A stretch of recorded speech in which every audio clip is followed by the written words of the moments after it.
It doesn't matter. I'll go closest to the door. So Okay, that's probably a good idea. Okay. And there's some extra water under here if you want. Great. Yeah, I'm going to... Go ahead and take one. Want one here?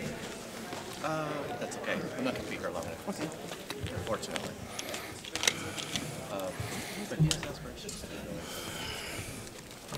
More policy and management, that kind of thing. We're good. We need people that want to do that kind of thing. Whatever you want to say, Oh my sir. gosh. How are you? We're so different without uniform on. Good to see you. Thank you. It's good to see you. Yeah, terrific.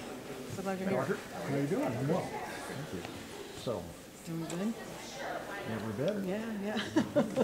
Enjoying the retirement life? Yeah, it's been pretty good so far. Yeah, that's what Gil says. He says, you don't know how you got anything done. You know, that I guess you just didn't get it done. And we're having trouble figuring out what day of the week it is. That's what he says. He says, what day is it again? Yeah, Like, that's a man. good problem. Yeah. I got to suck up to the president. I would be remiss in my duties if I didn't at least come over and say, Yeah, Throw him off. wonder why he's not sucking up. Hi, I'm thanks for Karen. coming. Oh, you bet. I've been here before. Yeah, I got fired. They moved me over. Do you think I can compete with you guys over here? I don't know. You have to get one of these uniforms here. It's the jacket. I'm going to go over there. There's my immediate supervisor. Yeah, I'll go. better take care of him. That might be more better. Karen. I'm going to try to find out. Oh, Karen Guston. Oh my gosh, Yeah. I forgot about Karen. Yeah, she retired. We were just talking about superintendent. Karen Guston. Yeah. Did Claire? Yeah, she did. Gosh, 7 or 8 years ago. That's right. Yeah. Yeah. You've been here 7 years ago. And She went on to, she went into work for a non-profit, some type of a equestrian course. That's right. That's right. Is from more of a rehab size perspective. font did you measure it? Disabilities. What size font did you use? Yeah, I used 14. I wish I would have used yours. I like Karen. Yeah, we just kind of came up with the world together, you know, same cohort. Yeah. And who's there now? Sarah Creechberg. I don't know.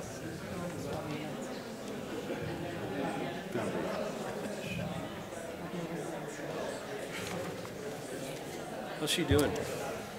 Sarah? Yeah. She's been great. She's actually on detail right now to the regional office for a couple of months. Really? There's a rotating acting deputies in there. Down in Oakland or San Francisco, wherever it is now. San Francisco. They moved back to San Francisco? Yeah. When? Yeah. Oh gosh, about 5 years ago. I didn't know San that. Francisco. Now they have to move again because the lease is coming out in 2022. So I they're can't not quite imagine what sure. that lease is like. Are they in downtown San Well, I got a great Francisco? bargain at the time, but now it's skyrocketed. Oh, yeah. It's downtown San Francisco is where we have the regional office. And so you have to go through the GSA administration to get honor of our, It's a pain. you know, so it's going to be, we're going to be having to accommodate 80 people in that office somewhere. And it probably won't be San Francisco. It's just not cool. We can't do it. Yeah. Settle down and get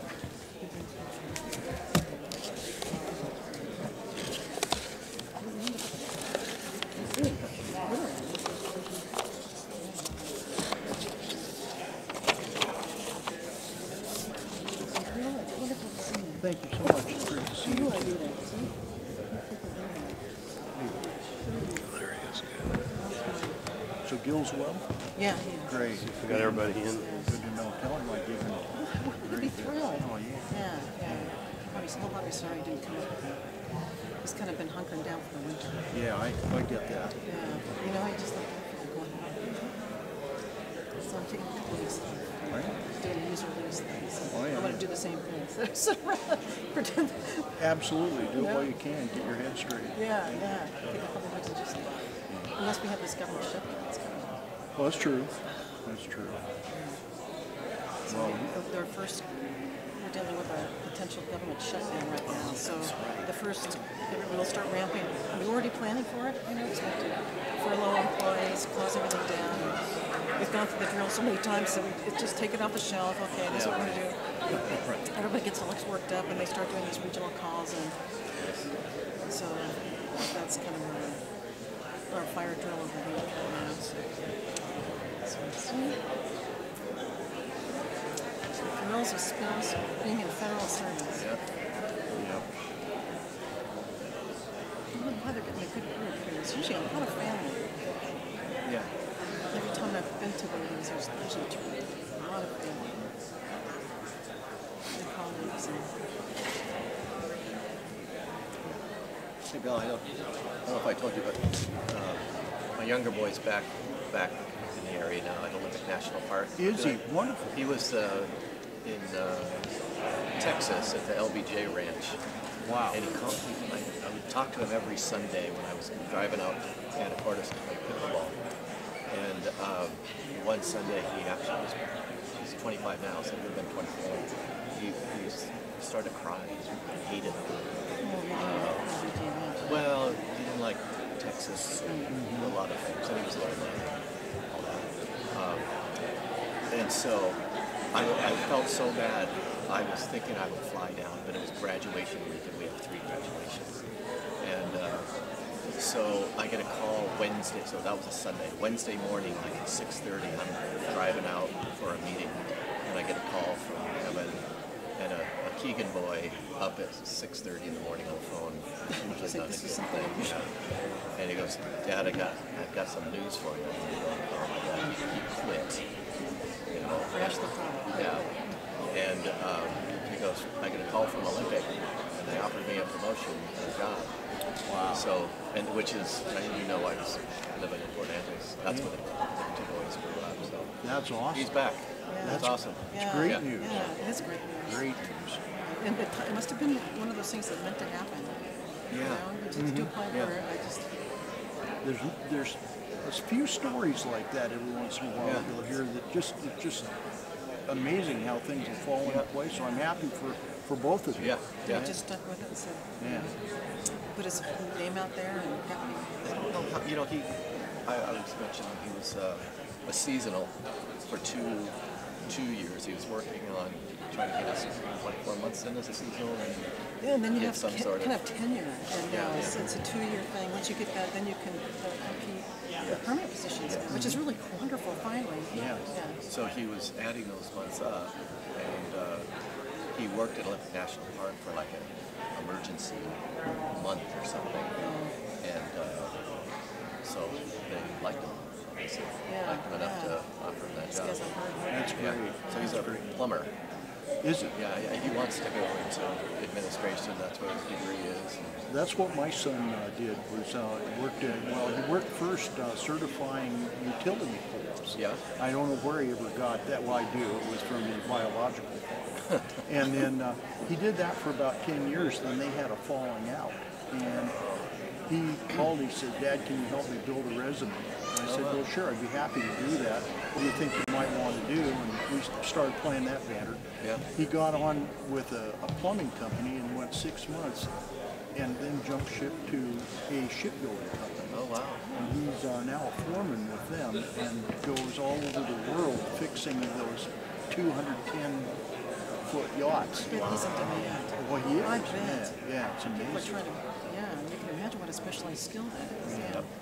He That's very cool. he called me at one point to tell me that they'd give him as many white gloves as he wanted to wear to install gold-plated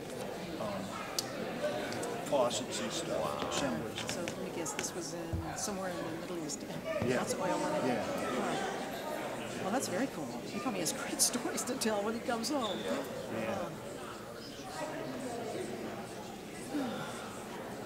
Looks like a good group there, Rick.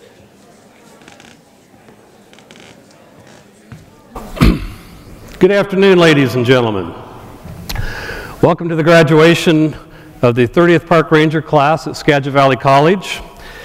This is designated as the Fall 2018 class. My name is Rick Mossman. I am the new Academy Commander. I arrived this summer, and in what seemed like a very short time after I arrived, these cadets showed up to be trained. My learning curve was very steep. This academy has consumed me for the last 4 months, and I thank all the people around me for their tolerance. And to my friend Tara, thank you for your patience. I have had the privilege of working with these graduates for the past 17 weeks as they begin their journey into the realm of public service. Before we begin, I wish to acknowledge that this event is being live streamed over the internet to accommodate interested parties who couldn't be here today. This includes our NPS partners at the Federal Law Enforcement Training Center, Fletc, in Glencoe, Brunswick, Georgia, and a warm Skagit Valley welcome is extended to Superintendent Georgia Shaw, Academy Coordinator Mark Cutler, and Accreditation Manager Crystal Clayton, and others who may be watching. We at Skagit Valley College are proud to extend our graduation ceremonies into your households.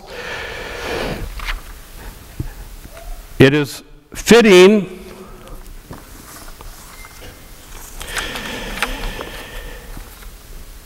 It is usually somber occasions where we use bagpipers in ceremonies concerning law enforcement, but it is fitting at this point that we use bagpipers to celebrate accomplishments in law enforcement.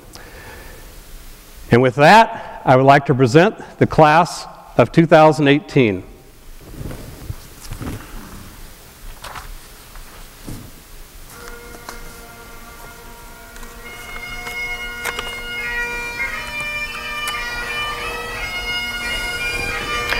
Could the audience please stand?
Would the audience please join me in saying the Pledge of Allegiance? I pledge allegiance to the United States of America and to the republic for which it stands, one nation, under God, indivisible, the republic for all. Order, arms, half left, face, left, face, take seat. Thank you. You may be seated. At this point, it is my privilege to introduce you to Dr. Thomas Keegan, President of Skagit Valley College, extending an official welcome from the college here.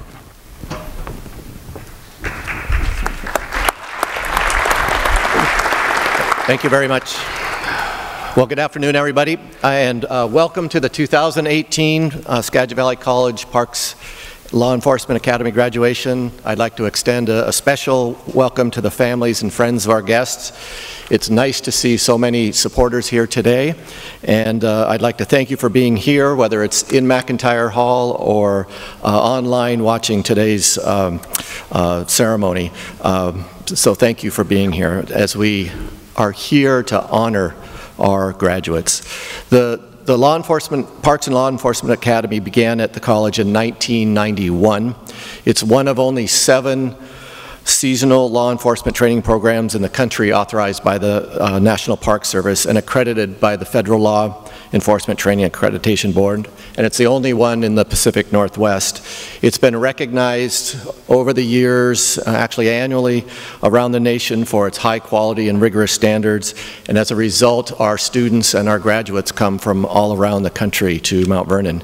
In fact, of the 20 students graduating today, 12 of them are from other states. The individuals that you see here are graduates recently completed a demanding and rigorous academy that encompasses the entire spectrum of law enforcement training, including an emphasis on natural and cultural resources enforcement. They completed 720 hours of training and are now prepared to perform law enforcement duties for the National Park Service as well as for the Washington State Parks and Recreation Commission. They have worked very hard and deserve to celebrate today. They have, as a group, been an important part of our culture on campus and have contributed to the campus life while here. And I would also want to stop for a moment and thank all of our partners who have given us your time and your support and your talents. We could not have this program without your support, and I thank you. I have a predetermined time conflict that we've known for months, so I'm going to apologize as I head out, but I don't want to miss the opportunity to welcome you, but most importantly, I really wanted to be able to wish each and every graduate all the best as you begin your careers, or you begin the next chapter in your professional life, and wish you all the best and say congratulations personally. So congratulations to you. Thank you for what you've given to the college, and thank you in advance for the service that you're going to give the communities in which you work. Thank you very much, and thank you all, and enjoy this wonderful day. Thank you.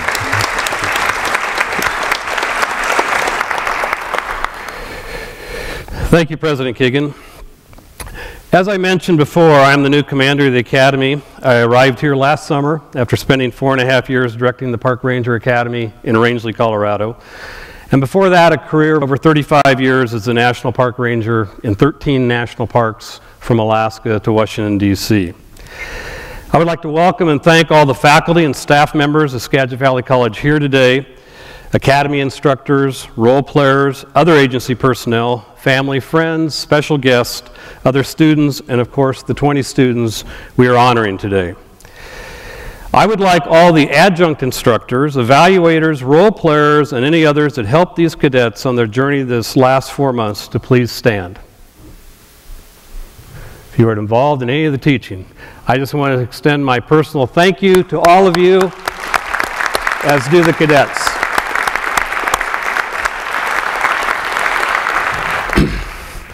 I would like to welcome and introduce some of our special guests, North Cascades National Park Service Superintendent Karen Taylor Goodrich, former commander of this academy, Mr. Bill Overby, behind me here. He'll be talking in a minute. The Dean of Workforce Education, Darren Greeno, Ann Clark of the Skagit Valley College Foundation, Officer Kevin Russum, and Dr. Terry Edwards, Chair of the Criminal Justice Department. I also want to acknowledge the members of the Academy Advisory Committee in attendance here today, and a big thank you to North Cascades National Park, Washington State Parks, and the 5 local county parks, without whose help from their rangers and other staff members, we could not make this academy run. Thank you very much.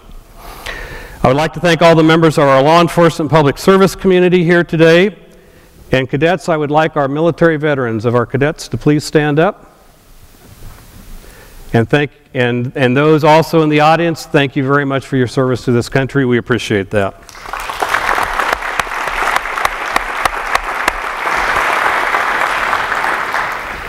I would go ahead and take your seats. Thank you. I would personally like to thank Bill Overby and T. Overby, who helped me with the transition this summer. They both retired from this academy, working full-time for the last 18 years to make this academy run. I want to thank Ms. Phyllis Berry, who this fall has given me tremendous help in taking care of the many administrative duties it takes to run this academy. Without her help, I would not be standing here today. But I especially want to pay tributes to the spouses, children, parents, relatives, significant others, partners, supervisors, and friends who unselfishly put their lives and relationships on hold so their graduating recruit could participate in this training. To each of you, my personal gratitude for making this sacrifice, and I thank you for traveling far and wide to be here today. As Dr. Keegan said, this academy is only one of 7 in the country certified by the National Park Service and accredited by the Federal Law Enforcement Training Center to certify seasonal law enforcement park rangers. The state of Washington and many local park services also recognize this academy as a training school for their agencies. I would like to say it's been an honor and a privilege to spend the last 17 weeks with these 20 future park rangers. What really makes me proud of this group was how incredibly smart and balanced they were. We started with more than 20, but these 20 made it to graduation. This was a very smart class. On the Fletc written test, they had a class average of 89.62%. That is the highest of any academy class I have ever directed. For those of you not familiar, this academy is tough.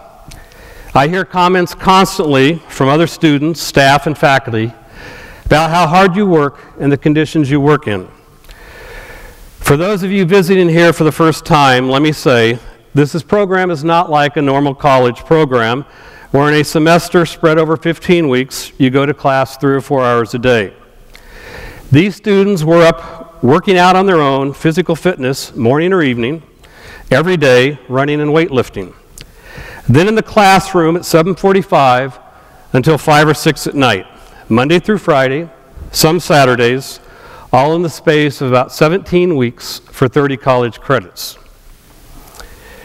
What a lot of Americans don't realize is how hard it is to become a federal law enforcement officer.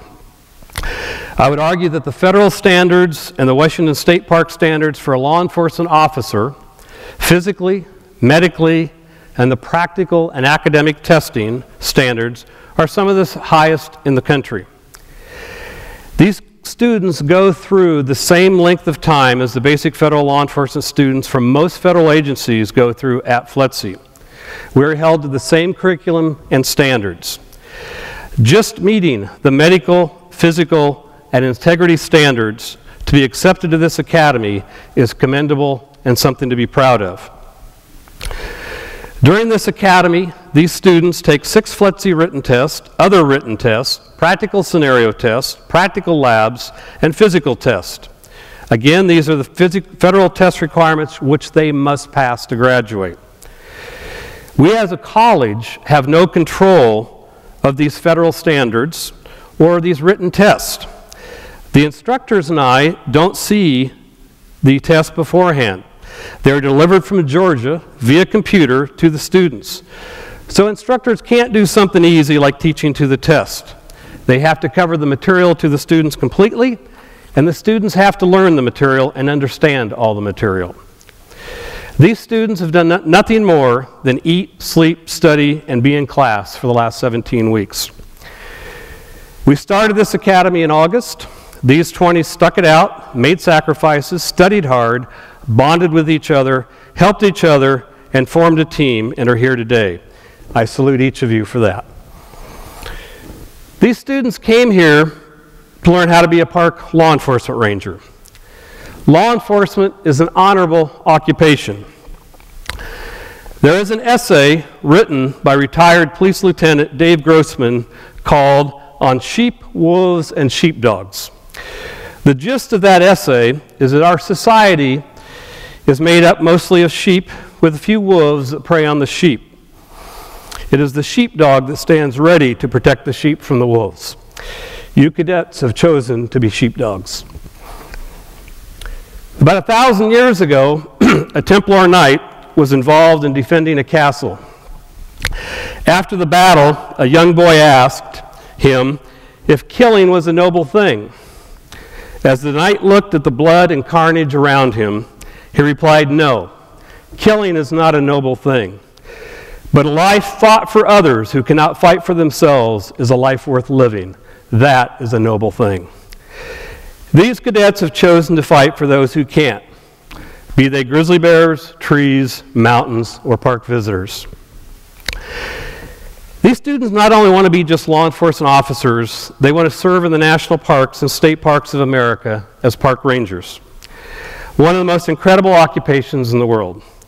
Now, I admit I'm a bit biased about that, as that had always been my childhood dream, and I got to live my dream. National park rangers have been around in some form for over 140 years, since the creation of the first national park in the world, Yellowstone.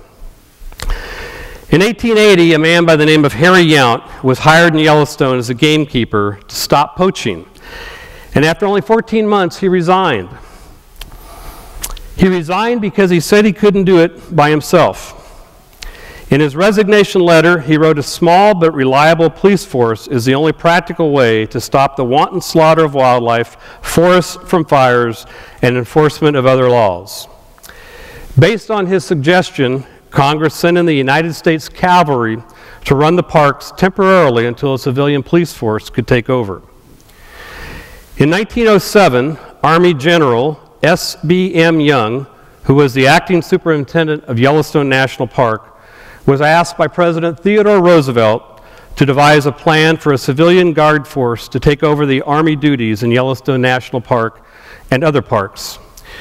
Young wrote his report to the President, in which he stated, and ladies, please forgive the gender bias of 1907, Young said, quote, "It is quite obvious that any man assigned to duty in any capacity in the park should be by natural inclination interested in the park and its purposes. In addition, every man should be an experienced woodsman, a speedy traveler on skis, an expert tracker, and a good packer. He should be of cool temperament, fearless and independent character, and handy with his rifle and pistol to enable him to find and overcome the wily trapper and the poacher. He should be well informed in the history of the park and thoroughly cognizant with all the curiosity and points of interest therein. Furthermore, a visiting tourist should always be favored by an intelligent and courteous answer on any subject pertaining to the park from any park guard." End of quote. I dare say that every trait and skill mentioned in that 1907 report is still accurate, still necessary, and still utilized by park rangers today. A few years after that, in 1916, the National Park Service was created as a government agency. Its mission statement has never changed. The service thus established shall promote and regulate the use of federal areas known as national parks, monuments, and reservations, which purpose is to conserve the scenery and the natural and historic objects and the wildlife therein, and to provide for the enjoyment of the same in such manner and by such means as will leave them unimpaired for the enjoyment of future generations. It is notable that not all rangers are law enforcement rangers. Some are interpreters who give the walks and talks and interpret the park to the visitors. Some are biologists and resource managers in charge of managing the resource. And some are administrators managing the overall operations of the park. All these jobs as park rangers are just as important in protecting the parks for the future. It is this ranger's opinion, after a lifetime of commitment, there is no nobler job than that of protecting the natural and historic areas we are entrusted to guard and preserve, and to protect the people who visit them. I'm proud of each of you for taking this step. A few weeks ago, I thought about who I wanted to be our keynote speaker today. I immediately realized it would be an honor to have my predecessor, Commander Bill Overby. Commander Overby directed this academy for over 18 years. He built a tremendous tradition of professionalism and excellence, which I humbly hope I can continue. He saw and experienced a lot of things in those years and is here to share his thought.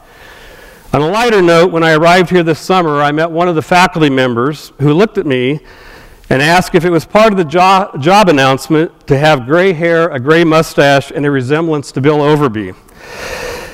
I thought for a moment and simply replied, "I'll take that as a compliment for both of us." Commander, it's all yours.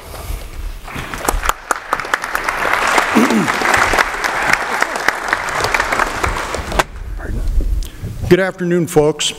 To family, friends, supporters of today's graduates, I extend to you a warm Skagit Valley welcome. To the faculty, college, and instructional staff of the Academy, and in particular Commander Mossman and Dr. Edwards, I thank you for assisting the cadets and sharing your knowledge in order to better prepare them for their entry into the Park Resources Protection career ahead. Several months ago, I had the privilege of greeting them on the first hour of the first day of their classes. You all remember that? I am humbled to stand here today at graduation to acknowledge their hard work, effort, and growth over the past 18 weeks, but also to provide some comments for them as they move forward for their consideration. Not quite 6 months ago, I retired from the position now held by Commander Mossman. I have had the unique perspective to work with experts in the field of law enforcement, behavioral sciences, law and critical skills, the combination of which continues to turn out high caliber, ethically inspired recruits for their respective agencies. Today is December 19th and my December 18th, and my Facebook page entry for today, written and posted about 5:30 this morning, is indicative of the humility that I feel when I see an academy that can introduce 20 new law enforcement officers into their communities. They've been molded by the inspiration, enthusiasm, and experience of a career of instructional staff and department leadership, and have been well supported by their loved ones. Dr. Martin Luther King once implored Americans, if not the world, by these words, quote, "Life's most persistent and urgent question is, what are you doing for others?" Dr. King's question came on the heels of another powerful inquiry made by President John F. Kennedy in his 1961 inaugural address. Quote, "Ask not what your country can do for you, ask what you can do for your country," end quote. Both comments by famous Americans are as appropriate and as urgently needed now as they were nearly 60 years ago, and continue to inspire me today. A little less than 1 year ago, I met someone who not only made me contemplate these famous quotations, but refocused my initiative toward answering them. The person I met is a fellow by the name of Landon Hutt. Have you heard of him? I'm not surprised, as he keeps a low profile these days. I find him to be a person of incredible depth and awareness. Coming from a humble background, Landon continues to do his best to surround himself with people who care about the important things in life. He values the outdoors, especially parks, and places a premium on the experiences that he has in those parks when shared with family and friends, and counts on parks and natural areas to be accessible to him when he needs them, in good operating condition, clean and healthy, with friendly, knowledgeable, and helpful staff surrounding and working them. Landon wants to see clear blue waters, breathe fresh air. He wants to hear the sound of native birds and feel the tangible differences between the bark of a Douglas fir tree and the blackberry vine. He wants to share his every experience in the park with those around him, even the park ranger. He has no time for partisan politics, threats of parks closures, or reductions in services. For after all, these are his parks, and remember, they are important to him. If you haven't figured it out by now, Landon is my great-grandson, and he will soon celebrate his first birthday, most likely in a park. The point to all of this is, through a 35-year career with local and state parks and a 20-year career in education, I have never been more passionate than I am now about protecting America's treasures.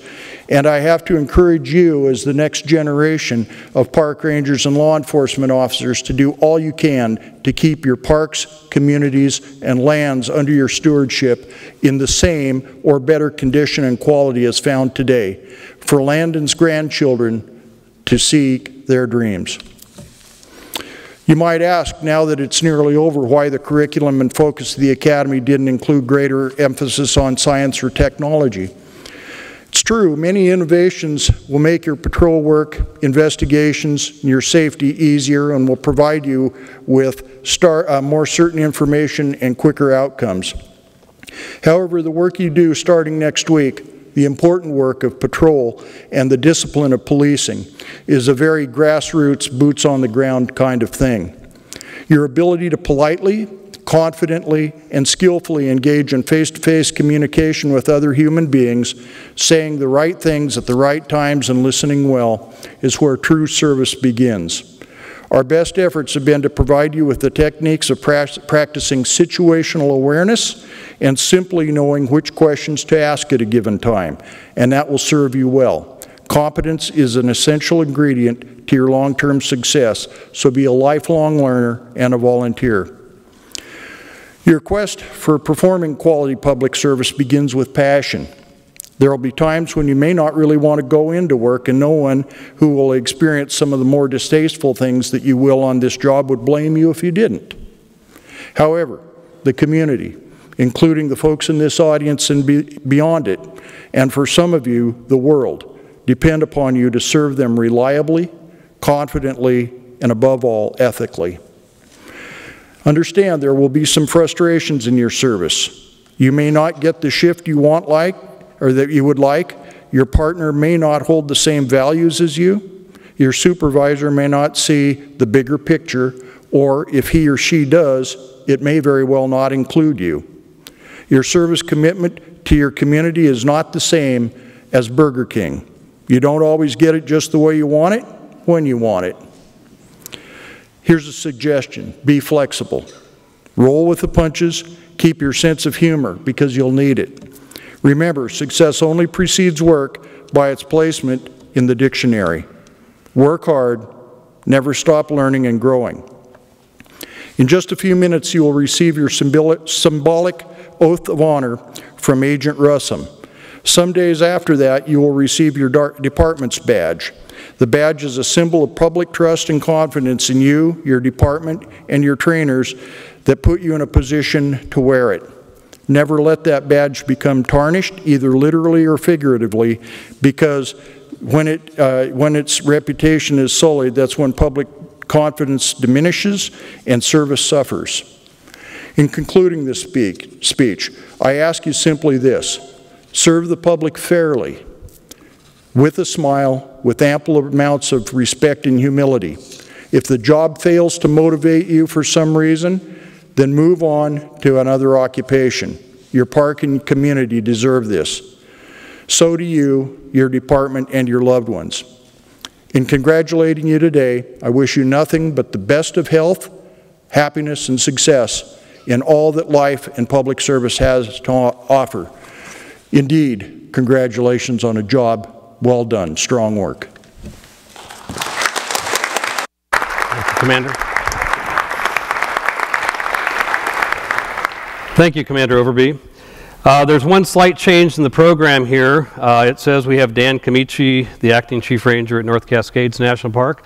Actually, we have his boss here, Superintendent Karen Taylor Goodrich.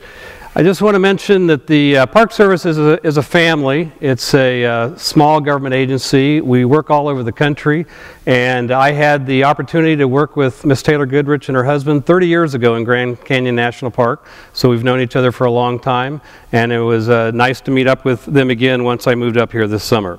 So with some thoughts on National Park Service perspectives, Miss Taylor Goodrich. Thanks, Rick.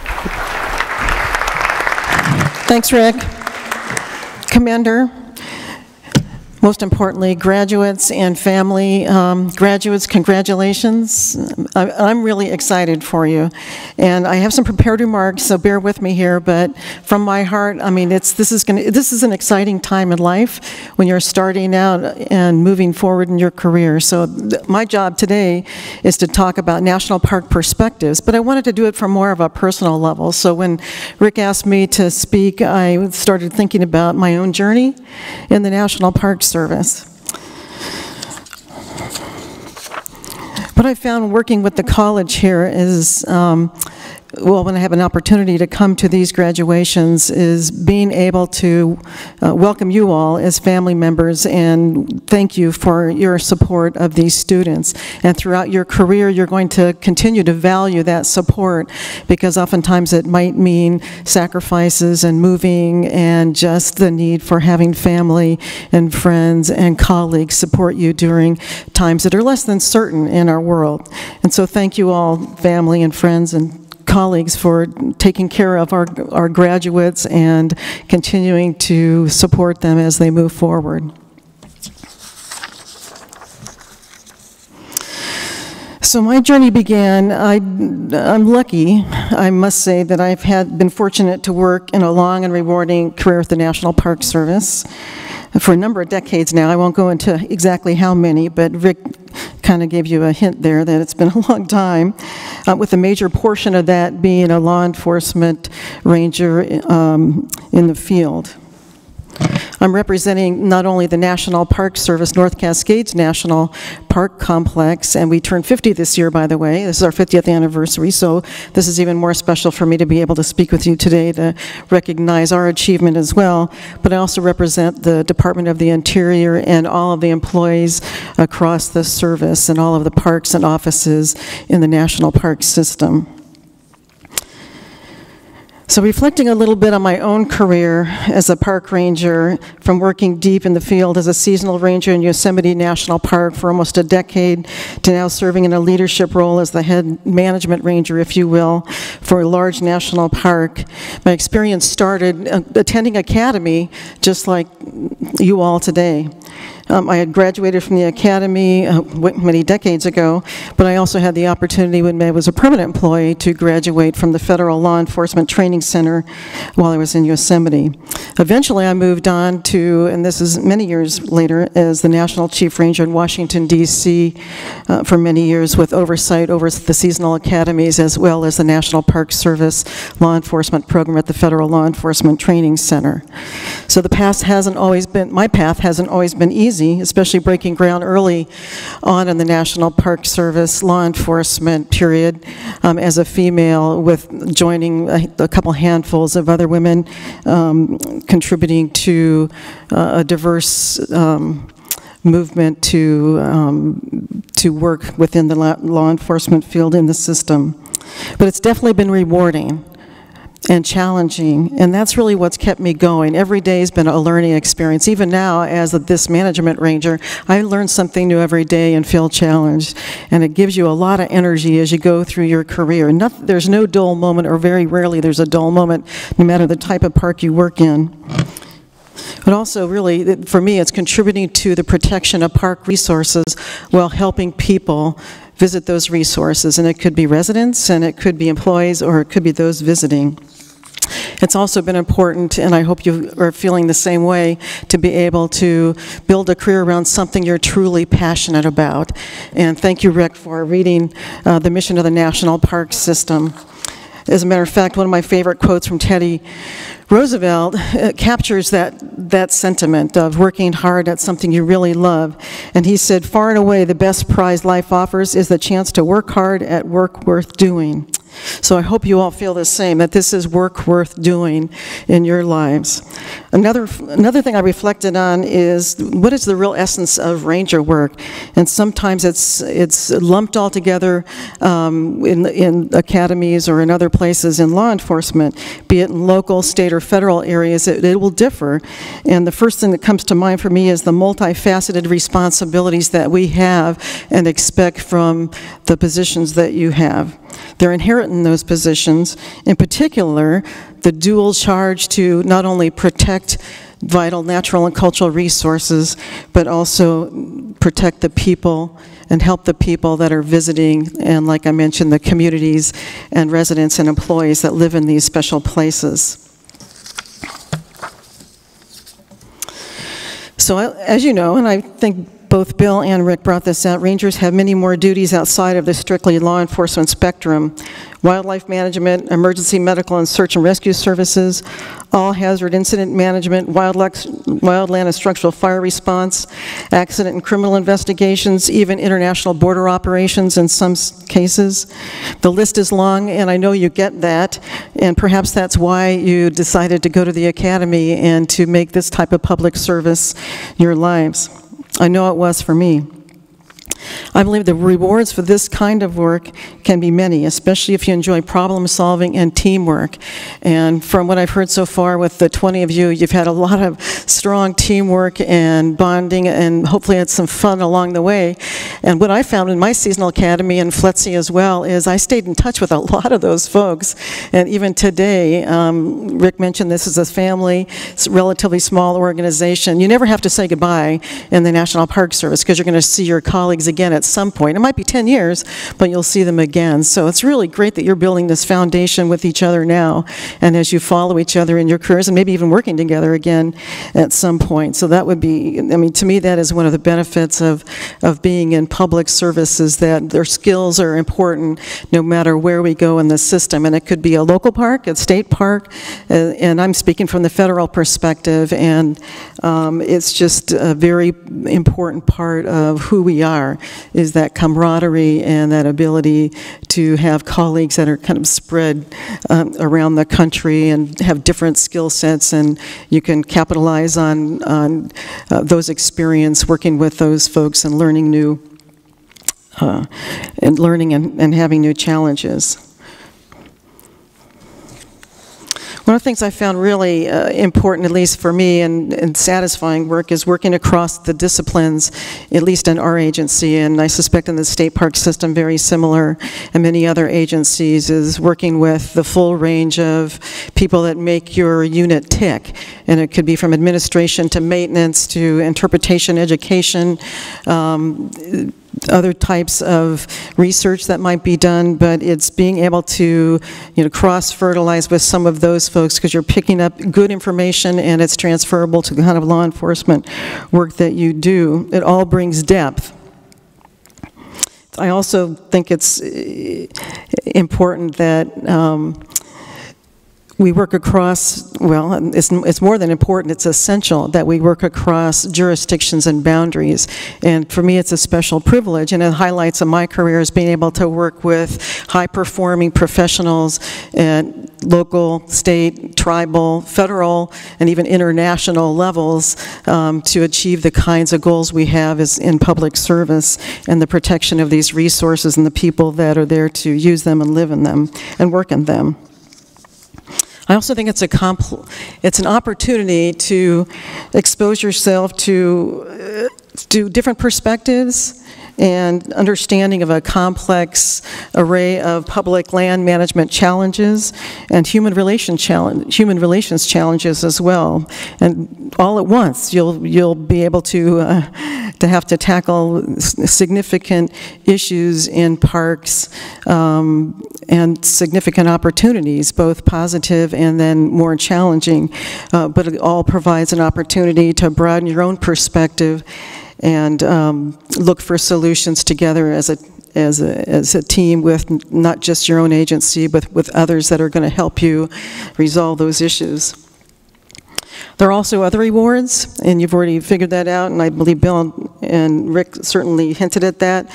It's opportunities to work at other types of parks: natural, historic, cultural, rural, urban, seashores, wilderness, even memorials, and there's even more. I know within the National Park System, there's at least 12 different types of units of the National Park System. It could be a classic large natural park to a small historic site like LBJ Ranch to the Washington Monument in the mall in DC. These are all really important parts of protecting our resources, and they could be assets, but they're all important to us as American people.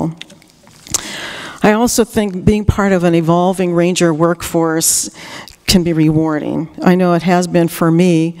It's more diverse now, more technology, certainly more constituent-oriented, as in most law enforcement organizations these days. Along with that, of course, comes more accountability and a higher level of profile and oftentimes scrutiny in our communities and then with our visiting publics.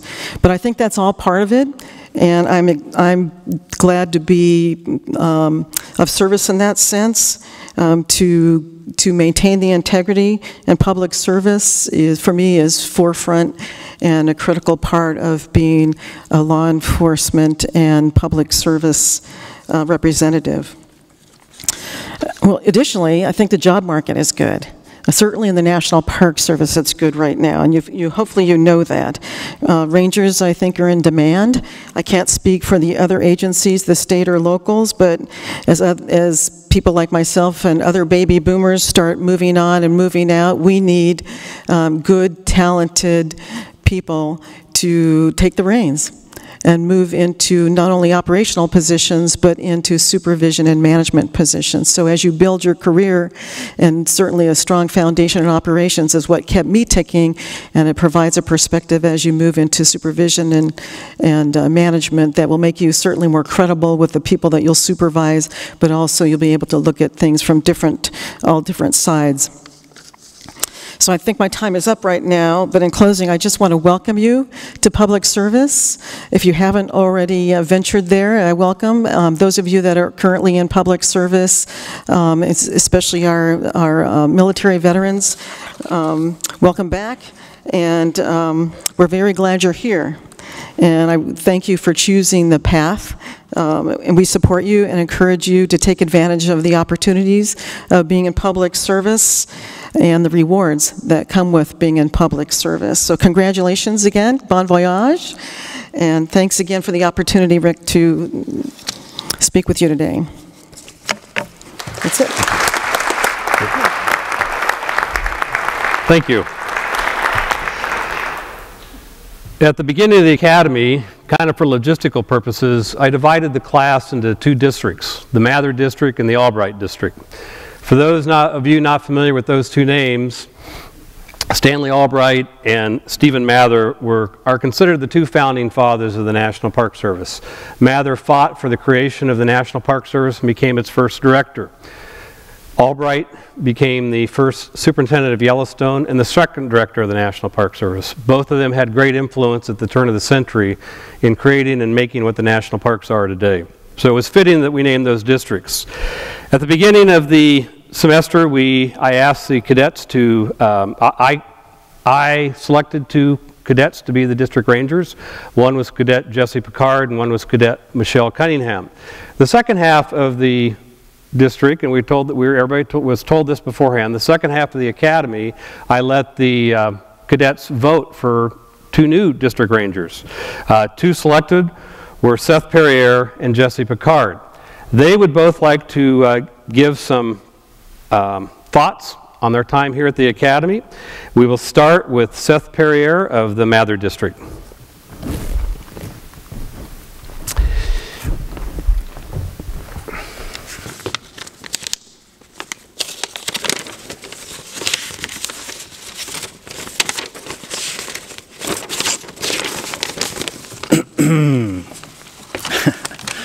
All right, so good afternoon, ladies and gentlemen, distinguished guests, fellow future rangers, both national and state.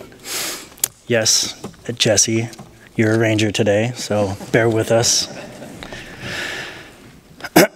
So about 4 months ago to this day, we arrived on campus in uniform, standing outside Nelson Hall, some of us squared away, others sort of. But no matter our differences, I can assure you we all had the same thought running through our minds. Is that short guy with a lint roller one of our instructors? Later, we realized he wasn't. He was just way more put together than any of us and owned a lot of pets. But I digress. We started out as one, but like Commander Mossman said, we would later be separated into two districts, Albright and Mather. Albright district, led by Picard, the lint roller guy, was composed of a few bright stars. Some dimmer than others, but nevertheless, stars all the same. Mather district, the better district, was co-led by myself and Ranger Cunningham. Within our district lie 10 distinct, driven individuals, each capable of being great when called upon. The first I'd like to mention was always very clever. He never got too far in over his head, utilized his resources, and could have led if he was needed. Will, your mustache day one was breathtaking. It also looked like a third eyebrow, so we were all glad when you shaved it. Kelsey, what can I say? You just got cooler and cooler as the academy went on. Quiet, observant, strong. You damn near outbenched half the squad, but I think we were all blown away by your acting skills during scenarios. If this doesn't work out, maybe Hollywood will. Harris, where are you? You are law enforcement personified. Constantly professional, diligent, calm, smooth. I swear, I could never figure out how your shirt never wrinkled until Colin told me you wore shirt stays to keep it neat. That's dedication, man. Remember us when you're working with the CIA and stay out of our phones. Cunningham, you led us at the beginning and gave no ground. You held us all accountable, took initiative, and made us do push-ups, a lot. But next time you find yourself doing surveillance in a wood line, turn the camera flash off. You might find yourself less conspicuous. Mattson, former military, disciplined, always on time, awesome driver. No matter, yeah, he's an awesome driver. You guys got to see it. One hell of a report writer.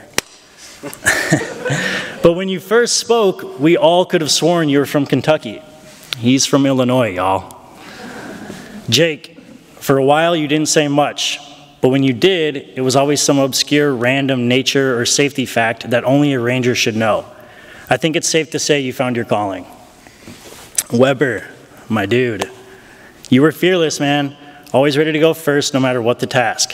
Even the day we all got maced. You took it like a champ and set the bar for our district.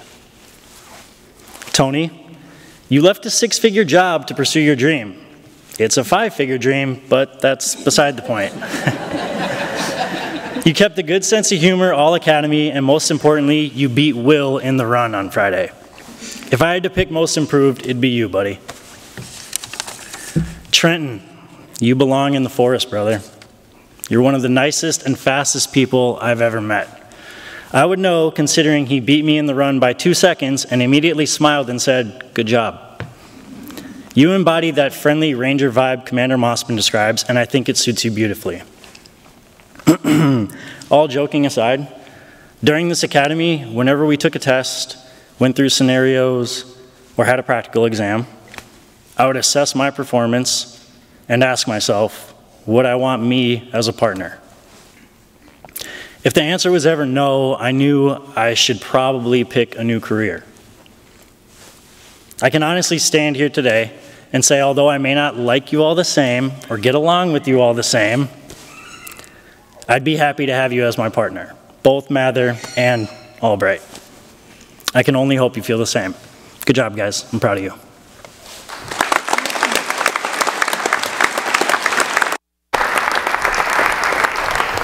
Thank you, Cadet Perrier. All right, Cadet Jesse Picard.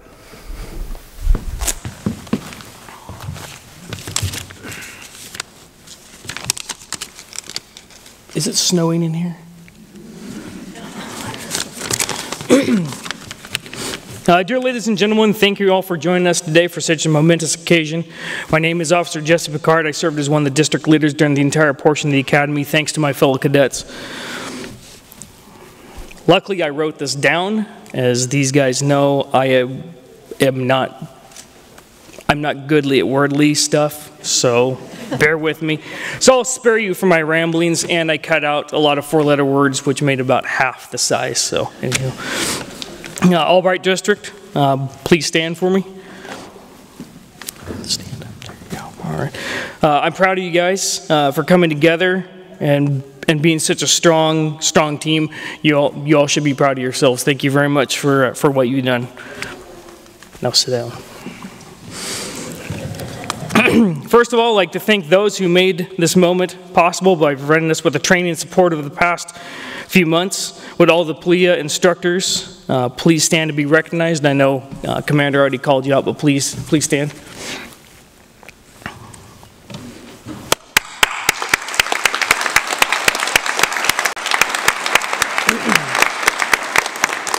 I'd personally like to also thank Chief D'Amelio, Lieutenant Cowan, Sergeant Rookie, and the Swinners Police Department for the opportunity for me to be here. Secondly, I'd like to thank those that put on the uniform, to include law enforcement, fire, EMT, and military, that serve our communities and our country. If you currently serve, or those who have served in any of these capacities, please stand and be recognized.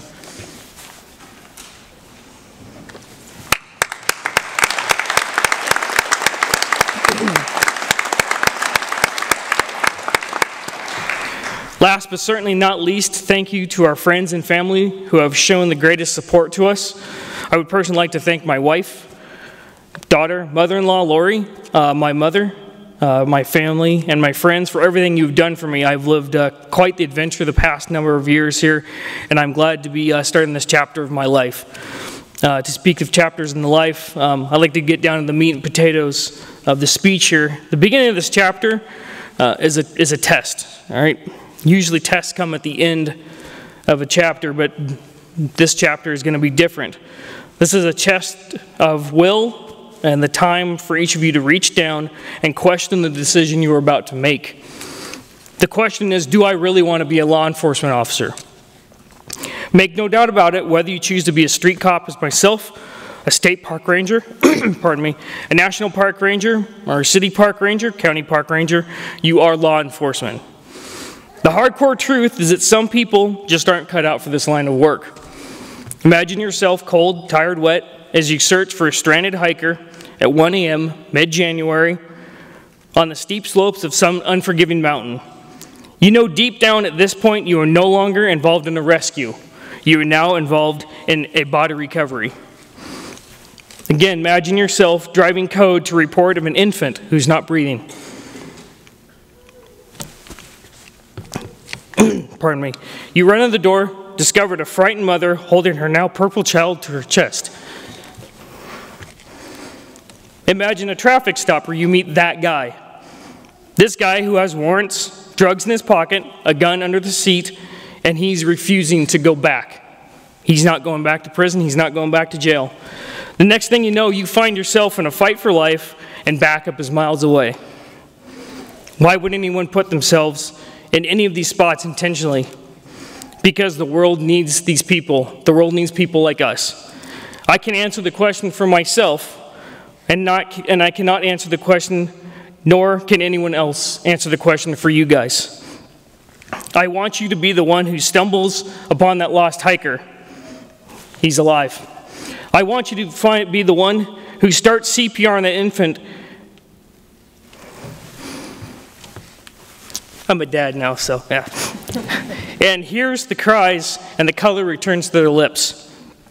I want you to be the one who's putting the cuffs on that guy and gives the code 4 sign as their partner arrives on scene. I hope you all wish these things too. One last thing is I want you to take away from this is take pride in what you do. Take pride in doing the right thing at all times. Take pride in being the one that people call when they are in need, and take pride in yourself. God bless and Godspeed. Now would Commander Mossman please step up here? Right over here. There we go. Okay. I'm going to tell you what to do for just a minute here.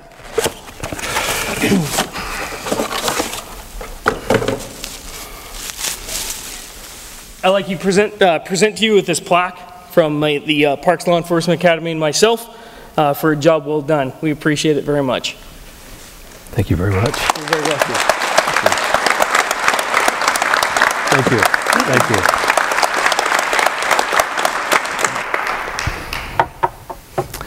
Thank you, Cadet Picard.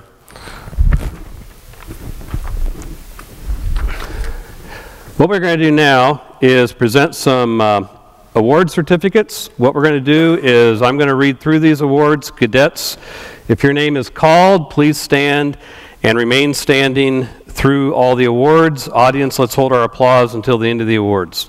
Your award certificates will be in your certificate packet you'll receive here in a few minutes. As I mentioned, this is a very smart class. Overall academic test average was 89.62. It was a very special class, and how good they were at everything they did.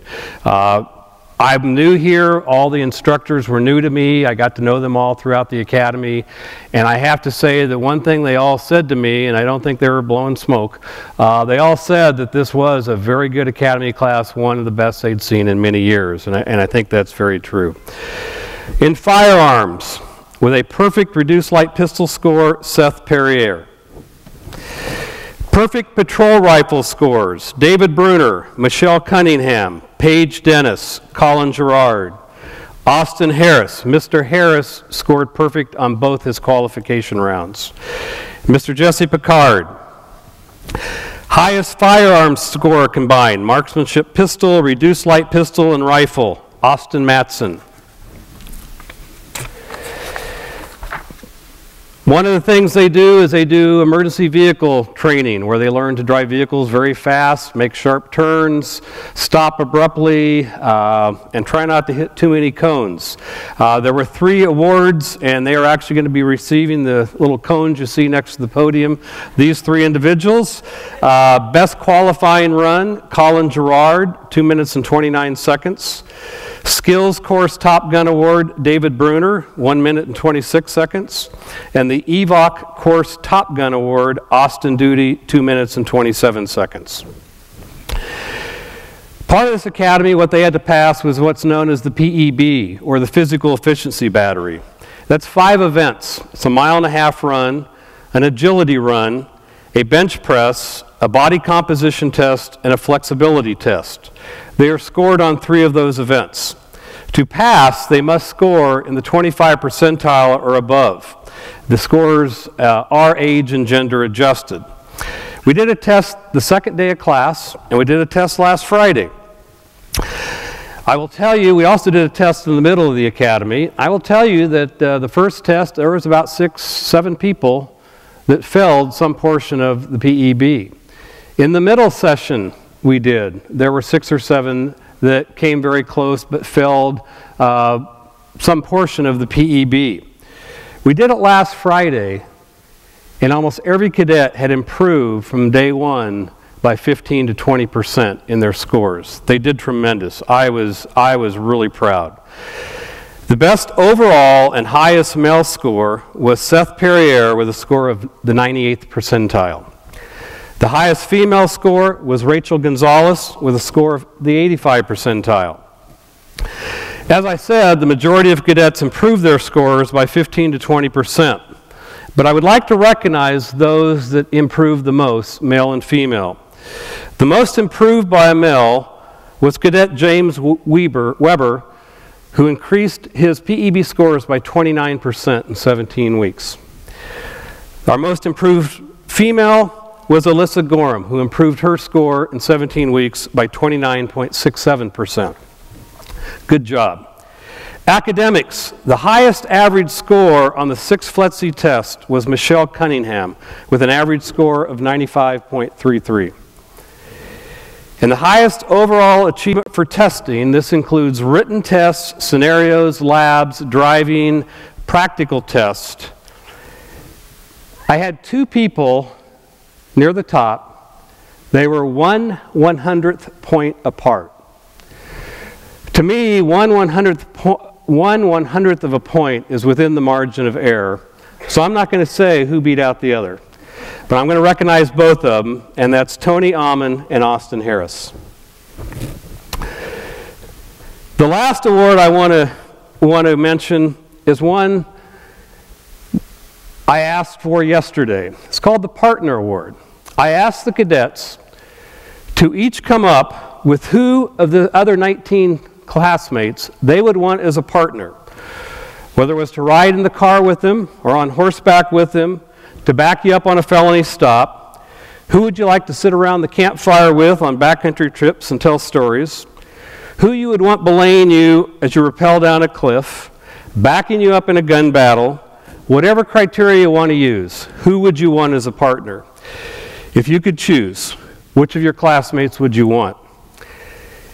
And what was really interesting when I tallied the votes yesterday, and I think this goes to the balance and the respect that these classmates have for each other, out of 20 students, I had 11 nominations for the partner. 11 out of the 20 were nominated by another person as who they wanted as a partner in the future. However, the student with the most nominations was Will Brazil.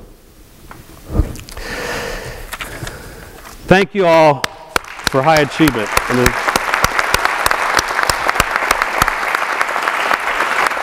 Go ahead and take your seats.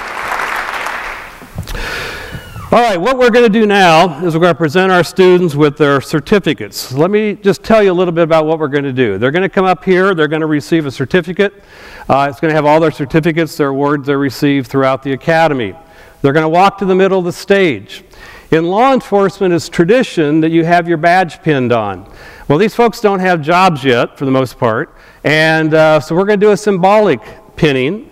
And what we're going to be using is this little miniature pin, and what this is, it's a miniature badge of the first badge a park ranger ever wore.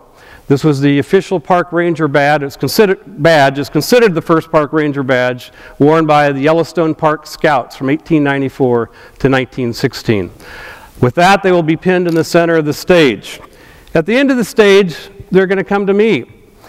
The first day of class, I gave each student a little piece of metal, unfinished, unpolished, a little blank. And I said, this is your device. This is each of you, raw, unfinished learning. If you work hard and graduate, you will get a polished piece of metal to replace this. So you will hand in, and I might also mention, they had to have this with them at all times during the academy. When asked by any instructor or myself or anybody at any time if they did not have them, they did push-ups. In fact, their whole class got to do push-ups. They got to do more push-ups. It happened a few times, and they learned very quickly to always have their device with them. So you'll turn that in to me at the end of the stage. So if I could have Dr. Edwards, Mr. Greeno, and Mr. Overby take your positions. Let me pull these.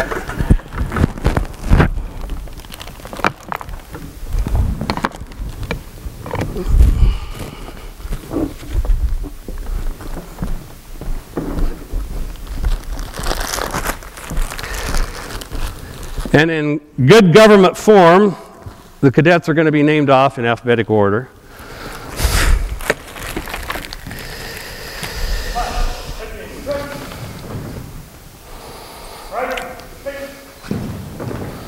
Tony Amon.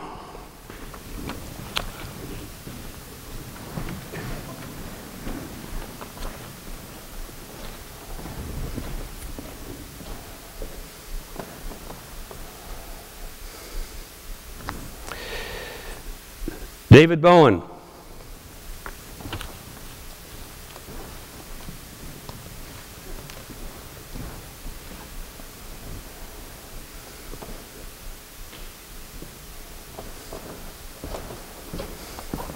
Have your device. Thank you. There we go. Thanks. Will Brazil.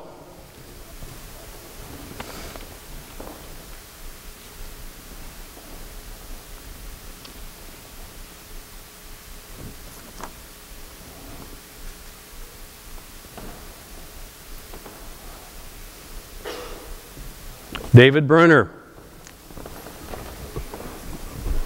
Your device.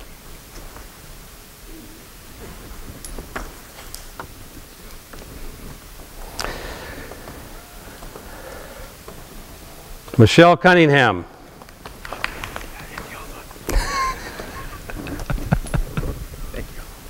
Thank you.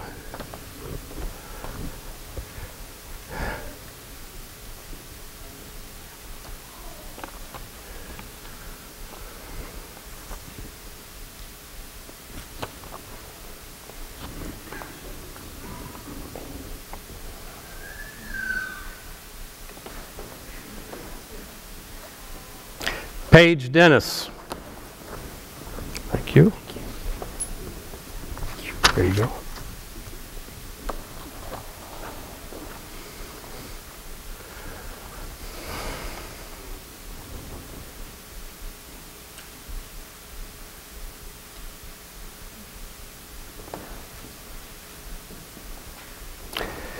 Austin Duty. Thank you. Congratulations. Here.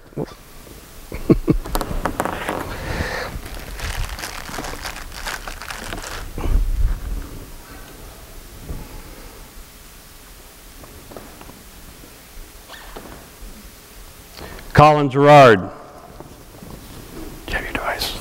Thank you. Hold on, hold on, hold on. There you go.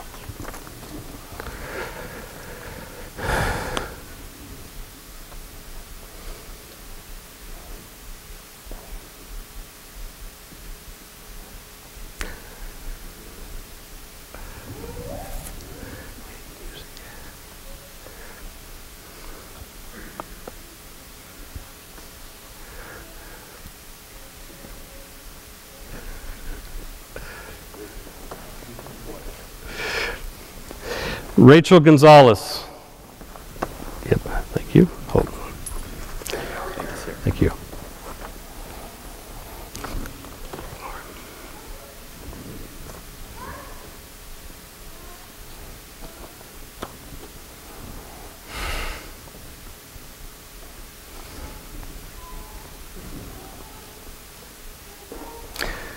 Elisa Gorham. Have your device.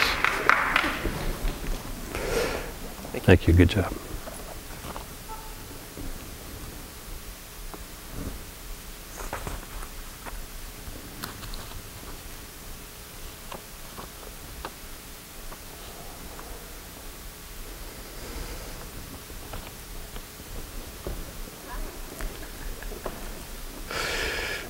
Austin Harris, do you have your device? Thank you. Oops. That's all right. There you go. Thank you.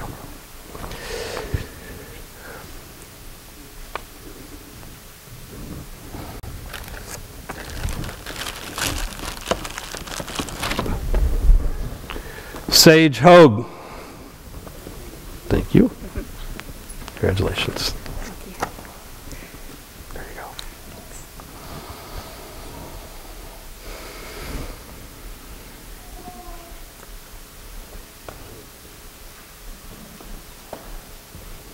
Austin Matson.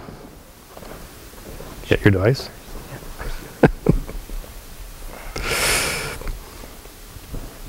There you go. Congratulations.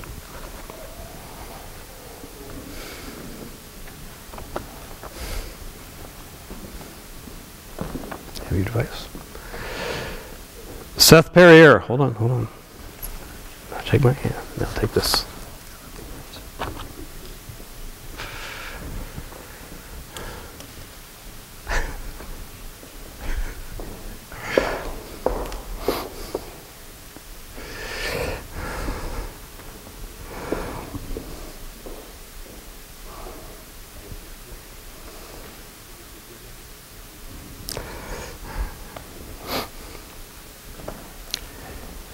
Jesse Picard.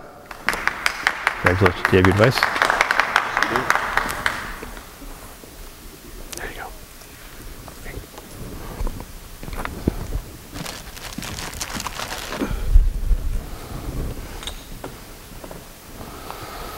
Charlie Shannon.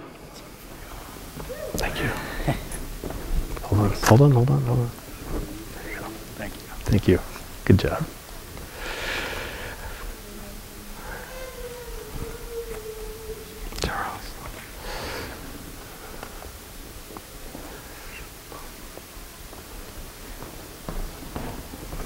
Device. Jake Smith. Thank you, sir. Thank you. Way to go.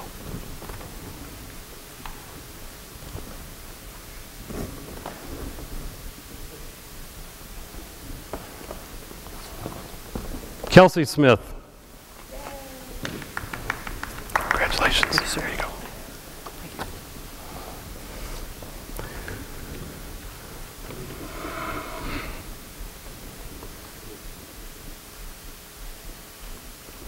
Trenton Smith. Thank you. Congratulations. Good job, Hero.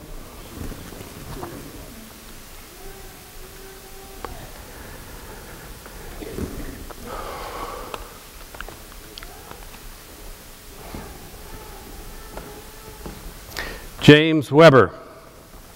Device.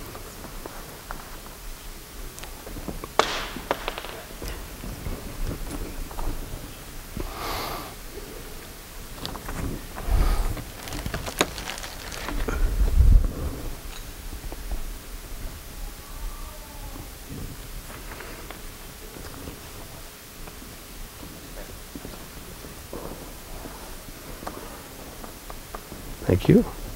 Congratulations.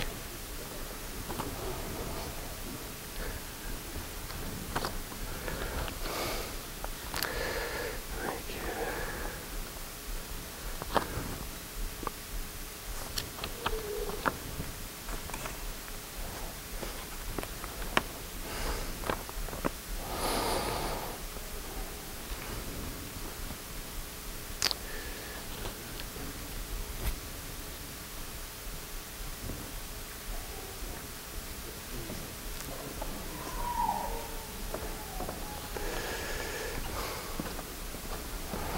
Device, replace it with that one.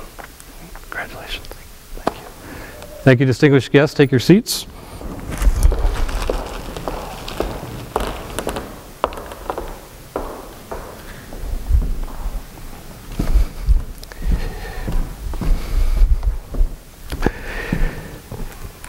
In law enforcement, it is also traditional when you go to work for any law enforcement agency to take an oath of office.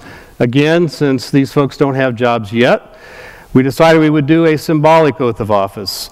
In the past, this is done by Mount Vernon Chief of Police Jerry Dodd. Mr. Dodd could not be with us today, so I asked the class of all their instructors, evaluators, etc., that worked with them throughout the last 4 months, who they would like to give them their oath of office. And in almost universally, they asked for Officer Kevin Russum. Officer Russum is with the Liquor Control Board. He is also one of their control tactics instructors during the academy and got to beat them all up pretty good. So, Officer Russum.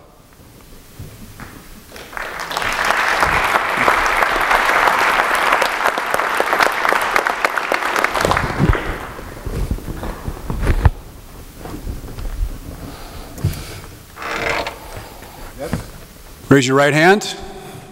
Repeat after me. On my honor, I will never betray my badge, my integrity, my character, or the public trust. I will always have the courage to hold myself and others accountable for our actions.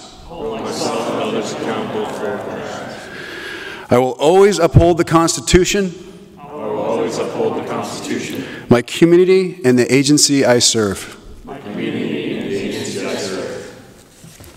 Congratulations. Thank you.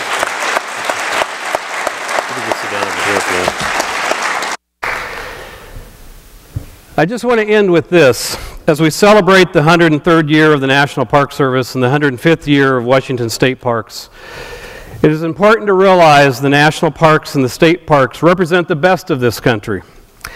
They epitomize this country's democracy as they are open and available for the enjoyment of all peoples of this nation and all nations, regardless of race, religion, or economic status. So for you graduates, it is important for you to remember these things, the things you have been taught here, and remember the park rangers who have come before you and those who died while wearing this park ranger hat.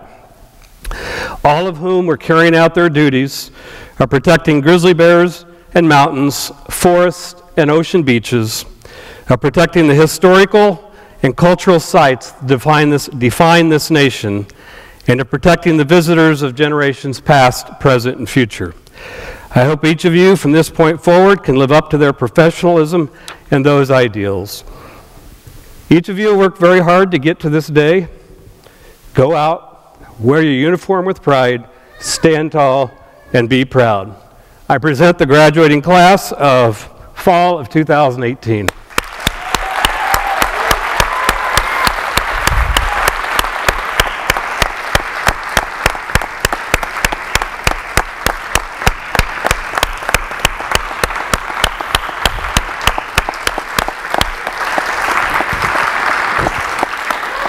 Park Rangers of Class 2018 dismissed.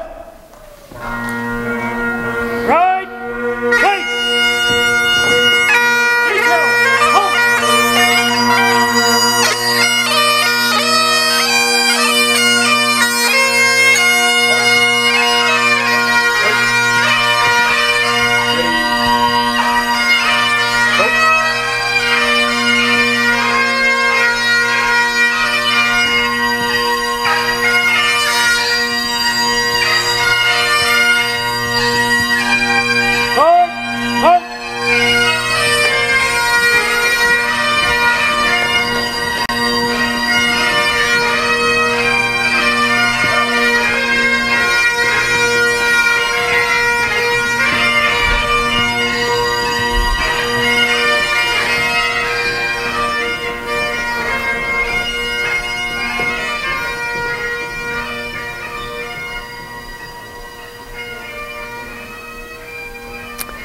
Please join us in the lobby to meet your graduates and have some light refreshments. Thank you.